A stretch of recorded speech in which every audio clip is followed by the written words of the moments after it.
Bonjour à vous tous, nous nous retrouvons aujourd'hui dans une nouvelle vidéo. Alors la dernière fois, je vous avais expliqué que si vous souffrez terriblement du décès d'un proche et que vous avez l'impression que vous n'arrivez pas à vous en sortir, je vous avais dit que vous avez la possibilité de demander de l'aide à la personne décédée, de lui demander qu'elle vous enlève le chagrin, qu'elle vous enlève de la peine en vous envoyant de la force, du courage, de l'amour. Et suite à cette vidéo, Josette m'a écrit en me disant, ben voilà, moi c'est par rapport à mon tonton qui est décédé. Ma cousine vit très mal son départ, elle en souffre terriblement. Est-ce que moi j'ai la possibilité de demander à mon tonton qu'il allège la peine de ma cousine?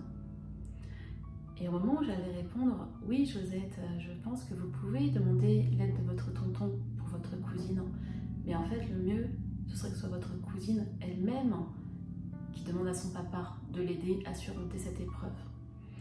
Et à ce moment-là, mes anges m'ont dit, mais tu sais, c'est pas forcément facile pour eux d'aller voir la personne en face et de dire, ben voilà ma cousine, tu as la possibilité de demander à ton père d'alléger ta peine.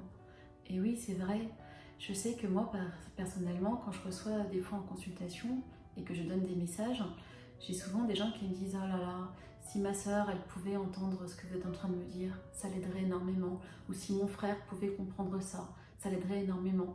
Malheureusement, soit elle, soit lui sont fermés à ce genre de messages et je ne peux pas trop communiquer là-dessus parce qu'ils ne sont pas ouverts à la spiritualité. Et du coup, j'allais répondre donc à Josette, voilà, que le mieux, ça serait que ce soit sa cousine elle-même qui parle à son papa. Là où ils m'ont dit, tu sais, tu vas leur apprendre une nouvelle tactique. Je dis, ouais, super, laquelle? Ils m'ont dit, bah, rappelle-toi, on te l'avait déjà enseigné il y a quelques années de ça. Quand vous voulez passer un message à quelqu'un, mais que vous n'osez pas le faire, il faut appeler votre ange gardien. Et il faut dire à votre ange gardien, s'il te plaît, voilà, j'ai un message à transmettre à telle personne, mais j'y arrive pas, parce que la personne est fermée, parce que je n'ose pas. Est-ce que toi, en tant que gardien, tu as la possibilité d'aller parler à l'autre ange gardien de la personne pour lui passer mon message? Ben, je vous promets que ça marche. Si vous le faites avec votre cœur, votre ange gardien, si vous lui donnez cette mission à votre ange gardien, il va aller voir l'ange gardien d'autres personnes et ensemble, ils vont discuter tous les deux. Et vous verrez que la situation va s'arranger, vous verrez que la situation va s'améliorer. Et là, en l'occurrence, l'ange gardien de la cousine de Josette peut discuter avec l'ange gardien de Josette et faire en sorte que sa cousine, alors il va pouvoir intervenir soit dans un rêve, soit par des signes, et la cousine peut tout d'un coup être ouverte et entendre un message.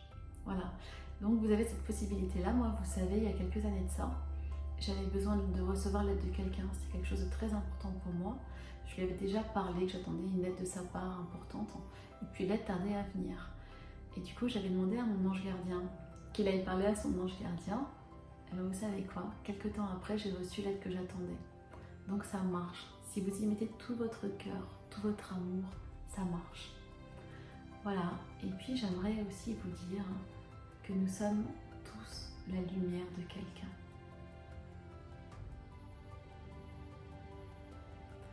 Je ne sais pas si vous avez remarqué, nous avons la possibilité de jouer le rôle d'ange gardien dans notre quotidien pour une autre personne.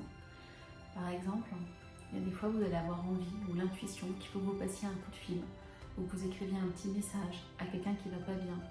Et au moment où vous le faites, la personne vous répond en vous disant, tu sais, ton message ou ton appel est tombé à pic parce qu'au moment où je l'ai reçu, je n'allais pas bien du tout. Donc les anges aujourd'hui vous disent ça. Vous avez la possibilité dans votre vie d'être l'ange gardien de quelqu'un. Donc s'il vous plaît, soyez à l'écoute, écoutez votre intuition et si vous sentez que quelqu'un a besoin de vous, envoyez un petit mot, passez un petit coup de fil. Voilà.